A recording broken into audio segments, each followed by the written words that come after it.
आज से करीब 6.5 करोड़ साल पहले एक भटका हुआ 10 किलोमीटर चौड़ा अंतरिक्ष का पिंड हमारी धरती से टकराया था। इस पिंड का हमारी धरती से टकराना हमारी धरती के लिए अच्छा साबित नहीं हुआ, क्योंकि इसके टकराने के फलस्वरूप हमारी धरती के जीवों और पेड़ पौधों की लगभग 3/4 प्रजातियों का एक ही झटके में सफाया हो गया। पूरी प्रजातियों का 3/4 भाग का अचानक से मिट जाना यह साबित करता है कि ये हमारे इतिहास का सबसे भयंकर महाविनाश था, जो कि अंतरिक्ष से आए 10 किलोमीटर चौड़े उल्कापिंड के कारण हुआ था। इस उल्कापिंड के कारण हुए उस महाविनाश को कहा जाता है द क्रिटेशियस पैलोजीन एक्सटिंक्शन इवेंट, यानी क्रिटेशियस पैलोजीन के विलुप्त होने की घटना। और इस घटना के बाद से लेकर आज तक हमारी धरती पर ऐसी महाप्रलयकारी घटना नहीं हुई है। परंतु हमारे खगोलविदों का मानना है कि भविष्य में जाकर ऐसा जरूर हो सकता है, और यदि ऐसा होता है तो क्या हमारी मानव सभ्यता इस महाविनाश के लिए तैयार है? क्या हम हमारी धरती को आगे होने वाले एस्ट्रॉयड अटैक से बचा सकते हैं? नासा के एक प्लान के अनुसार हम ऐसा कर सकते हैं, परंतु कैसे, जानेंगे आज के इस एपिसोड में। सो हेलो गाइज, मैं हूं सूरज।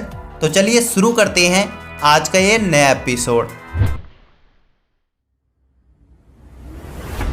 हमारा सौरमंडल 8 ग्रह और एक सूरज का समूह, साथ साथ में यहाँ पर मौजूद हैं हाइड्रोजन और हीलियम के plasma, electromagnetic radiations, magnetic fields, cosmic range, धूल और गैस के बादल। इनके अलावा कॉमेट्स, मेटेरॉइड्स, एस्ट्रॉइड्स भी इसी सौरमंडल के हिस्से हैं। हमारी धरती को अंतरिक्षीय पिंडों में सबसे ज़्यादा खतरा इन्हीं कॉमेट्स, मेटेरॉइड्स और एस्ट्रॉइड्स से ही है। अब यहाँ पर नासा हमारी पिंडों से हमारी रक्षा कर सकता है या नहीं? यदि हाँ, तो वो कैसे? इसे जानने से पहले हमें ये जानना चाहिए कि आखिर इन सभी पिंडों में अंतर क्या है। नंबर 1, एस्ट्रॉइड्स या माइनर प्लैनेट्स। एस्ट्रॉइड्स मुख्यतः चट्टान तथा धातुओं यानी मेटल्स के बने होते हैं। एस्ट्रॉइड्स का आकार कुछ मीटर से लेकर सैकड़ों किलोमीटर तक हो सकता है। हमारे सौरमंडल में मौजूद मार्स और जुपिटर के बीच मौजूद है एक बेल्ट, जिसे कहा जाता है एस्ट्रॉयड बेल्ट। और इसी एस्ट्रॉयड बेल्ट में मौजूद है सीरिस नामक पिंड, जो कि अब तक का ज्ञात सबसे बड़ा एस्ट्रॉयड है, जिसका आकार है तकरीबन 940 किलोमीटर के बराबर। इस आकार का कोई भी पिंड हमारी धरती को पूरी तरह से खत्म करने की काबिलियत रखता है। नंबर 2, मेटेरॉइड्स यानी उल्कापिंड। मेटेरॉइड्स एस्ट्रॉइड्स के छोटे रूप को कहा जाता है। ये भी मुख्यतः धातु और चट्टान के बने होते हैं। आपको ये जानकर हैरानी होगी कि कुछ मेटेरॉइड्स का आकार रेत के दाने से लेकर कुछ मीटर तक हो सकता है, और तकरीबन 2 करोड़ 50 लाख की मात्रा में मेटेरॉइड्स प्रत्येक दिन हमारी धरती में प्रवेश करते हैं। लेकिन इनमें से अधिकांश मेटेरॉइड्स वायुमंडलीय घर्षण के कारण ऊपर ही नष्ट हो जाते हैं। जो मेटेरॉइड्स धरती के वायुमंडल में प्रवेश कर जाते हैं उन्हें मेटियोर कहा जाता है, और यदि कोई धरती की सतह तक पहुंच जाता है तो उसे मेटेरॉइड कहा जाता है। और अब तक धरती पर मिला सबसे बड़ा मेटेरॉइड है होबा, जिसकी खोज हुई थी साल 1920 में, जिसका वजन था तकरीबन 60 टन के बराबर, जो कि वास्तव में बेहद ही बड़ा था। नंबर 3, कॉमेट्स यानी धूमकेतु। ये सौरमंडल के वे पिंड होते हैं जो कि मुख्यतः बर्फ के बने होते हैं।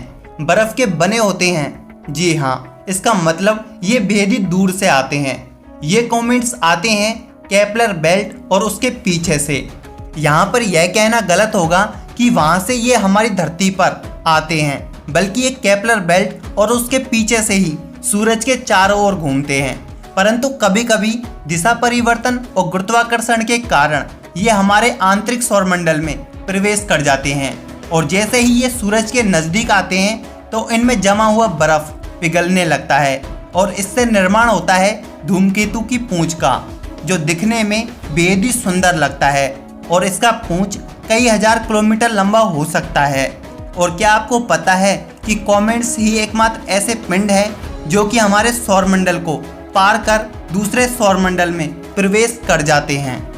लेकिन इतना वीडियो देखने के बाद आप सभी के मन में एक सवाल होगा कि इन तीनों पिंडों में सबसे खतरनाक कौन से होते हैं, तो इस पर मैं ऑलरेडी एक फुल डिटेल वीडियो पहले ही बना चुका हूँ। लिंक ऊपर आई बटन पर मौजूद है।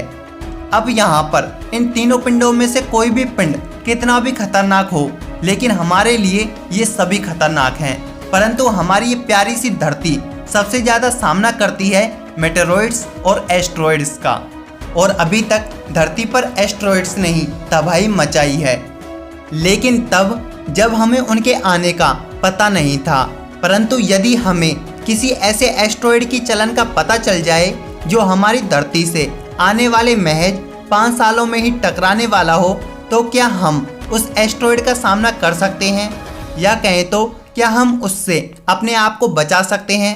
तो आपको यहाँ पर जानकर हैरानी होगी कि नासा के पास इससे बचने के कुछ उपाय मौजूद हैं, जैसे कि पहला, डार्ट यानी double asteroid redirection test. ये एक ऐसी जांच की प्रक्रिया है जिसमें किसी सैटेलाइट की काइनेटिक एनर्जी इम्पैक्ट का यूज कर एस्ट्रॉइड के रास्ते को चेंज करने की कोशिश की जाती है, और ऐसा ही यहाँ पर होगा। नासा भी किसी एस्ट्रॉइड से बचने के लिए डार्ट प्रक्रिया का ही सहारा लेने वाला है। इसके लिए नासा जल्द ही इस पर काम शुरू करेगा, और एक्सपेरिमेंट के लिए नासा का टारगेट है एक बाइनरी एस्ट्रॉइड जिसका नाम है 65803 डिडाइमोस, जो कि लगभग अक्टूबर साल 2022 में धरती के काफ़ी करीबी से गुजरेगा। और डार्ट मिशन को टेस्ट करने के लिए नासा साल 2020 से साल 2020 के बीच में डार्ट सैटेलाइट को लॉन्च करने वाला है, जो कि साल 2022 को डिडाइमोस से जाकर टकराएगा। और अगर सब कुछ हमारी सोच के अनुसार रहा तो इस सैटेलाइट के टकराव से ये एस्ट्रॉइड अपने मून से दूर खिसक जाएगा। अब यहाँ पर भले ही ये एक मजाक सा लगे कि एक छोटा सा सैटेलाइट एक बड़े एस्ट्रॉइड को कैसे धकेल सकता है, पर यकीन मानिए सैटेलाइट के द्वारा दिया गया एक छोटा सा इम्पैक्ट भी 5 से 7 साल के लंबे सफर में उसके दिशा को जरूर बदल देगा। दूसरा, ग्रेविटी ट्रैक्टर यानी वस्तु को विक्षेपित करने वाला एक सैद्धांतिक अंतरिक्ष यान। हालांकि यह आज वर्तमान में एक काल्पनिक विचार है, लेकिन इसकी मदद से हम भविष्य में किसी एस्ट्रॉइड को मात दे सकते हैं। ग्रेविटी ट्रैक्टर असल में एक हाई ग्रेविटी वाला एक हैवी स्पेस क्राफ्ट होगा, जो अपने ग्रेविटेशनल फोर्स के जरिए एस्ट्रॉइड्स के रास्ते को बेंड करेगा। तीसरा, डी स्टार यानी एक प्रकार की ऊर्जा प्रणाली जो कि क्षुद्रग्रहों की खोज और उनके लक्ष्य को भेदने में काम आती है। इस आइडिया के अनुसार एक ऐसे स्पेसक्राफ्ट का निर्माण करना होगा जो कि सूरज की ऊर्जा का यूज कर हार्डली टेम्परेचर लेजर बीम को तैयार करना है, जिसके जरिए हम किसी भी पिंड को टुकड़ों में बिखेर सकते हैं। हालांकि ये अभी पूरी तरह से काल्पनिक विचार है, लेकिन कुछ वैज्ञानिक कहते और मानते हैं कि हम वर्तमान में ऐसी टेक्नोलॉजी को बनाने के काबिल हो चुके हैं। लेकिन सही मायने में देखा जाए तो आज की टेक्नोलॉजी इसे करने में सक्षम नहीं है। आपको क्या लगता है? कमेंट करके जरूर बताना। तो आज के लिए बस इतना ही। यदि ये वीडियो आपको पसंद आया तो इस वीडियो को लाइक करने के साथ साथ अपने फ्रेंड्स और फैमिली के साथ शेयर करना मत भूलना। यदि आप चैनल पर नए हो तो चैनल को सब्सक्राइब करने के साथ साथ इस नोटिफिकेशन बेल को दबाना बिल्कुल मत भूलना। Thanks for watching. बाय।